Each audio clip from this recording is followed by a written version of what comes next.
A few weeks ago, I lost my dad after he struggled with his health for a long time. My name is Kelly, and sometimes I find myself wishing I could have introduced him to his grandchildren. This thought always brings a heavy sigh. 5 years ago, when I was 37, I got married. On that happy day, my dad and I made a special promise I would be the first to tell him if I was expecting. Sadly, that's a promise I will never be able to keep, and it's the biggest regret I have about my dad. His illness was discovered a year ago, and since then, I did everything I could to be there for him. I visited our childhood home more often, spent many hours at the hospital with my mom, and made sure to call or video chat even more. Despite all of this, I sometimes wonder if it was enough. I often think to myself, could I have done more? Lost in thought, I whispered these words, and my mom, always supportive, comforted me, saying, "Kelly, you did everything you could. Your dad knew that, and he was proud." Just then, my sister Julia walked in with a man who looked to be about 45, probably the lawyer. "This is Scott, the attorney," she introduced him, and my mom quickly offered him a seat. As soon as we all sat down, Julia couldn't hold back and mentioned that the lawyer said Dad left us a significant inheritance. I couldn't help but respond, "Julia, you know it's not all yours." That comment instantly changed the mood. My sister and I have always had a rocky relationship, made worse by our dad's illness. Her refusal to visit our dad, even though I tried to bring them closer, didn't help. Her attitude has always been a problem, and it became even more noticeable during these difficult times. Looking back, my words to her might have been too harsh, driven by my worry for our father. However, her response didn't make things better. "You're an adult. There's no need to be so stubborn," I pointed out, to which she snapped back, "I'm not being stubborn. Living in the city and traveling to the countryside isn't as simple as you think. It's just a 5-hour drive." I responded, but she argued back, saying that those 5 hours aren't just about time, it costs money. And yes, money is important to her. She told me she's busy and asked me to stop bothering her. That ended our conversation. Despite the distance, I always thought she could make an effort to visit now and then. This belief was a big reason why our relationship started to fall apart. In the end, she never visited our father, and the distance between us only grew. The tension in the room increased until the lawyer stepped in and suggested we all take a moment to calm down. I apologized, saying, "I'm sorry," which seemed to make things a bit better. The lawyer then explained, "As I mentioned over the phone, I'm here about your father's will." My mother, looking confused, asked quietly, "When was this arranged?" The lawyer replied, "A few weeks before he passed. Your father reached out to me. He asked you to come to the hospital?" My mother asked. The lawyer answered, "Yes, I drafted the will there with him, and his primary doctor was there too. It was arranged that the doctor would notify me after your father passed, which is why I contacted you now." The lawyer then took out a white envelope and placed it in front of us. Recognizing my father's handwriting on the envelope, I whispered, "That's definitely Dad's handwriting." Julia, visibly impatient, demanded, "Just get on with it." "What does it say? You know I'm busy." The lawyer, with a slight smile, opened the envelope. Inside, there was a single piece of paper outlining the inheritance, the house, some land, some savings, and a storage shed. We knew about the house and the land, but the mention of a storage shed was new to me. My sister, frustrated, turned to the lawyer and asked, "Wait, what about the farm?" The lawyer echoed, a bit surprised, "Yes, the farm." I explained, our father used to work on it as a hobby. He had run a successful business in a nearby town, but decided to slow down after turning 55, thinking about closing the company to spend more time on his hobbies, including the farm. This new mention of the farm added another layer to our father's legacy and what he left behind during my high school years. I remember saying that I wanted to take life a bit slower. My sister, who was in college at the time, didn't agree with this more relaxed approach. But both my mom and I, worried about my dad's health, supported the idea. "Don't worry about money, Julia. We've got plenty of savings," my dad reassured her. Though hesitant, she eventually agreed. After that conversation, my dad did wind down his business and started farming close to our home. "There's something fulfilling about working with the land," he would say, his face lighting up with joy. Seeing how happy he was made me feel that we made the right choice, though Julia seemed less convinced. Despite promising to come back home after graduation, Julia chose to build her career near her university and eventually married the CEO of an IT firm she met through her job. That's how things were when my father took up farming until his health started to decline. Julia insisted that the farm be included in the inheritance. At her insistence, the lawyer checked the documents and found that the farm was actually leased land. I had mistakenly thought we owned a large piece of land. Julia seemed disappointed by this discovery, but knowing little about farming ourselves, I felt it might be for the best. The discussion then turned to how the inheritance would be divided. "The house and the surrounding land will go to the wife," the lawyer said. Julia smirked, probably thinking about how the remaining assets would be split. "The rest, including the savings and the storage shed, should be divided between you three," the lawyer suggested. "Savings? That means cash, right?" "I'll take that," Julia said, focusing on the money. "The total savings amount to approximately $300,000, and this sum is not subject to inheritance tax," the lawyer informed us. "I want the $300,000 in cash," Julia declared, feeling like she had won. But this didn't sit well with me, and I spoke up. "Hold on, I don't agree. Why should you get all the cash?" I protested. "Because I'm the eldest," she argued, as if that settled it. "Fine, you can have the storage shed. What's that even worth anyway?" she added dismissively, turning back to the lawyer for more details. "It's the shed next to the farm. Whoever inherits it will own the structure, the land it's on, and anything inside it," the lawyer explained. Suddenly, Julia's attitude changed when she heard there was additional land. It struck me as odd that, even though she was married to a successful CEO, her desire for more seemed never-ending. As the lawyer explained more about the storage shed, he mentioned it came with a small piece of land, about 90 square feet, roughly the size of a small bedroom. He then laid out some photos of the shed for us to see, showing both the outside and inside. The shed looked quite run down from the outside, and inside it only had simple gardening tools like hoses, scissors, and shovels, nothing that seemed particularly valuable. My sister made a face of disgust when she saw the photos. "I don't want this," she said, looking closely at the images. They really just showed everyday items, more valuable for their memories than for money.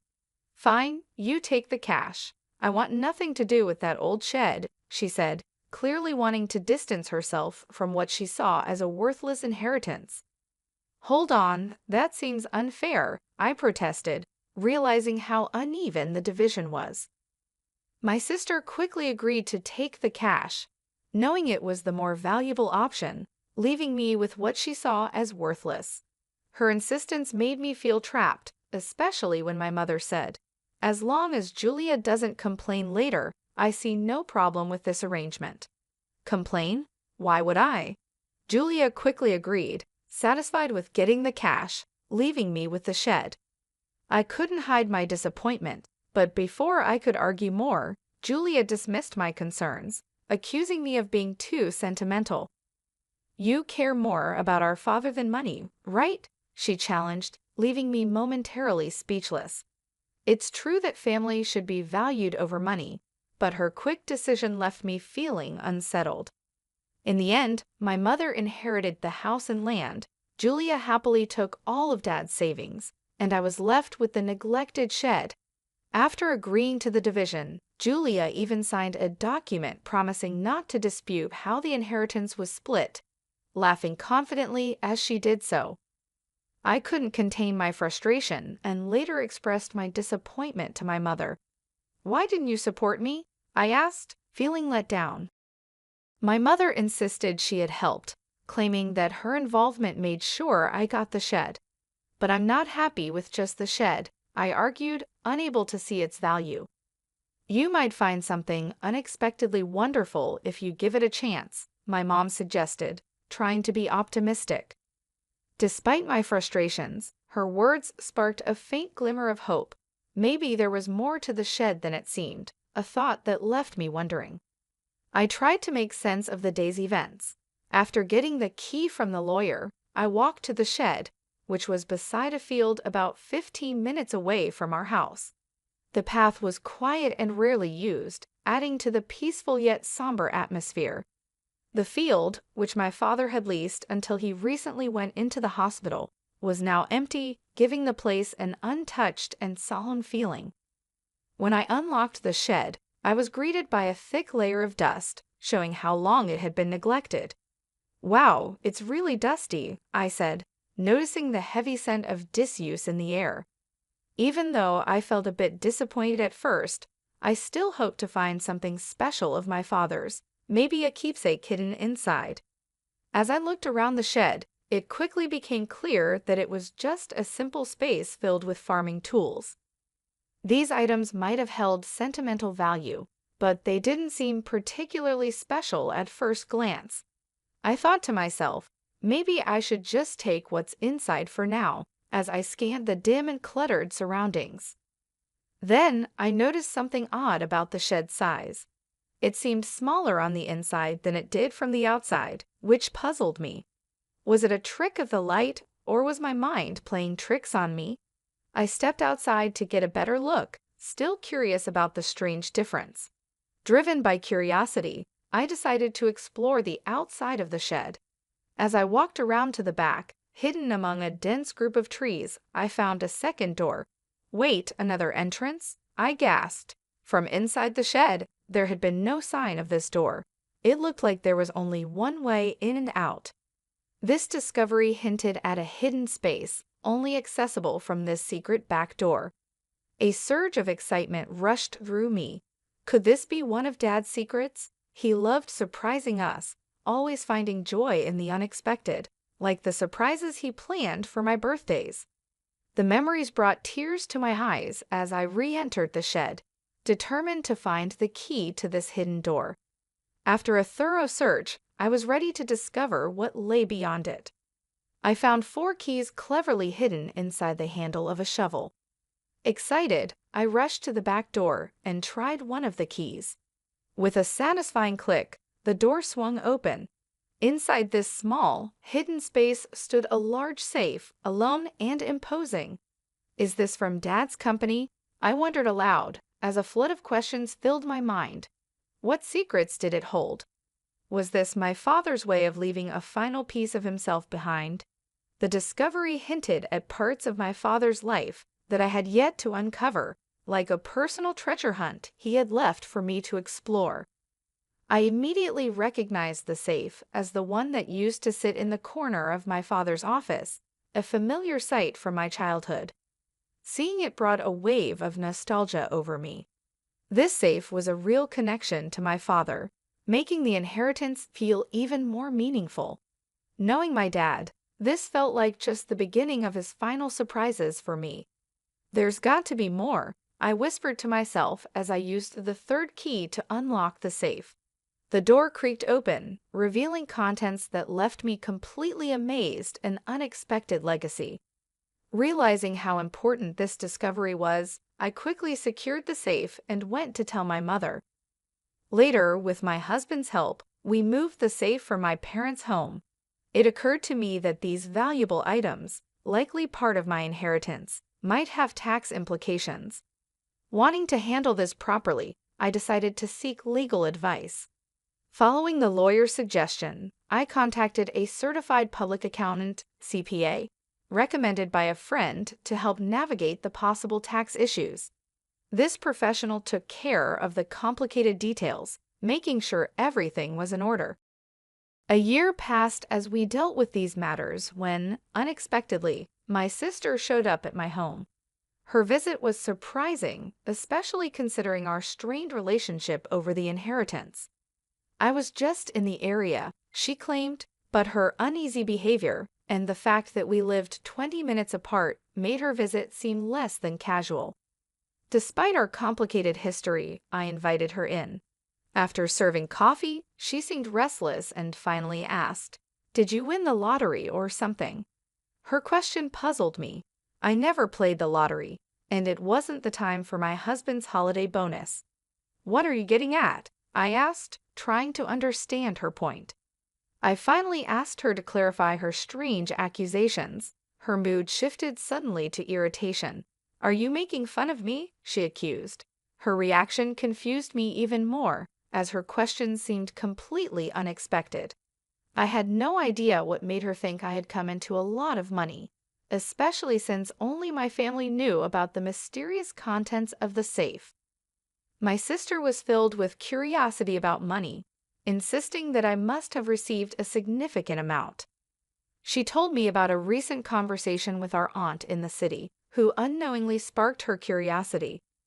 Our aunt mentioned receiving a $5,000 gift card from me as a thank you for visiting our father during his illness. This gesture led my sister to wildly speculate that I had stumbled upon some unexpected fortune. "You've come into some money, haven't you? Just admit it," she pressed, looking for answers. Understanding what had led to her questions, I sighed, which only irritated her more. "What's with the attitude? Are you making fun of me?" she demanded. I tried to explain that it was just a gesture of appreciation, but she questioned where the money for such gifts came from.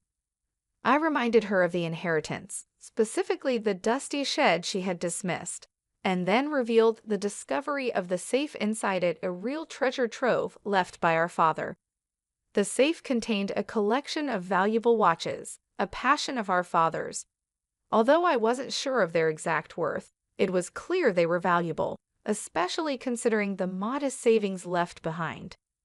This revelation led to a discussion about the possibility of having to pay inheritance tax, a concern my mother had raised when she learned what was inside the safe. "What should I do, Mom?" I asked, seeking her advice. My mother suggested handling everything openly and honestly, reminding me that secrets like these usually come to light eventually. Following her advice, I contacted the lawyer we had previously consulted. The lawyer explained that the value of inherited items determines whether inheritance tax applies.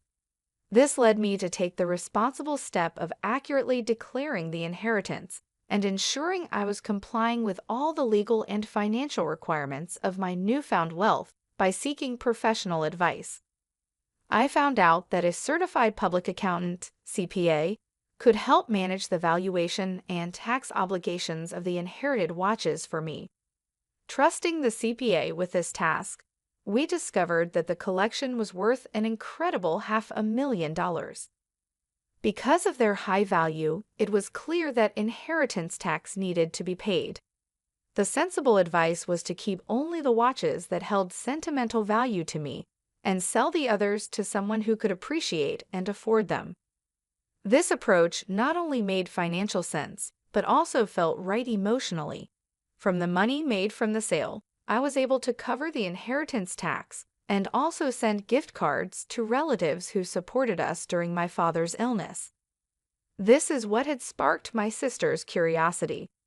Among the keepsakes, I chose to keep my father's pocket watch. It wasn't worth much in terms of money, but it was rich in memories. I shared this story with my sister, showing her the pocket watch and trying to explain its sentimental value. However, her reaction was lukewarm. She seemed more interested in what was sold than what was kept. When she asked about the remaining watches and the safe, I told her it was our mother's house and explained its size and importance to our father's business. Her response was thoughtful, which left me feeling uneasy about her intentions. However, she left without asking any more questions, much to my relief, though I couldn't shake off an unsettling sense of worry. My fears were somewhat confirmed that very night when I received a distressing call from my mother, urging my husband and me to come to her house quickly. As we approached, the scene was alarming: red lights flashing in the darkness, police cars stationed outside. Pushing through the gathering crowd, I found my mother and learned what had happened. She'd been getting ready for bed when she heard strange noises that startled her. It sounded like someone was frantically searching through the house. With no one else home to help, my mother made a quick decision to escape through a window, driven by fear and desperation. Her description of the situation was unnerving, painting a picture of a night filled with panic and uncertainty. Under the cover of darkness, my mother had noticed the eerie glow of a flashlight moving inside the house, confirming her fears of a burglary. In a state of panic, she made her escape. She sought help from our neighbor, who, after seeing the suspicious activity, quickly called the police, convinced that a burglar was in the house. But the supposed intruder was actually my sister, Julia, who had decided to search the safe after hearing about my inheritance earlier that day. Without knowing her intentions, both my mother and the neighbor were understandably alarmed. When the police arrived, the situation escalated. Julia, caught off guard and feeling guilty, tried to flee the scene in a panic. Ironically, as she attempted to escape, she collided with the safe, causing it to tip over and trap her underneath. This accident led to her being rushed to the hospital with complaints of leg pain, leaving us all in disbelief over her reckless actions. After this chaos, my mother and I found ourselves apologizing to the responding officers for the misunderstanding. I also felt the need to inform Julia's husband about the incident, only to learn from him that Julia had been hiding a significant amount of debt due to her extravagant spending on luxury items. Their recent argument had ended with her storming out, determined to borrow money from our mom to settle her financial troubles. What we didn't know was that she had already used up her inheritance in an attempt to pay off her debt. Julia's husband, already stressed from discovering her financial mismanagement, declared his intention to divorce her after hearing about her latest escapade. This revelation explained Julia's desperate actions that night, which led to a tense scene at the hospital where her husband brought up the subject of divorce. The entire ordeal turned into a dramatic clash, highlighting the serious consequences of Julia's actions and the turmoil they caused in our family. Julia was adamant, insisting, "I'm not getting a divorce, absolutely not." But the reality of her situation became clear when her husband presented the divorce papers. Faced with undeniable evidence of their broken relationship, she had no choice but to sign them. Now confined to her hospital bed, with a mix of shock and resignation, she was flipping through a part-time job magazine, clearly thinking about how to tackle her debt with new employment.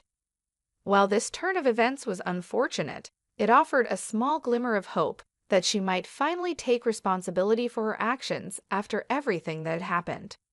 I made an important decision to move back to my childhood home. The chaos had definitely made me worried about my mother's well-being, but there was also a happier reason behind my choice I found out I'm expecting.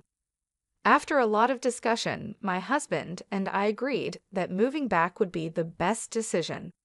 This way, we can have my mother's support as our family grows. Even though I regret that my father couldn't be part of this joyful news, I find comfort in believing he would have shared in our happiness. As I step into this new chapter, the excitement of welcoming a healthy child fills me with peace and hope for the future, despite the recent family troubles.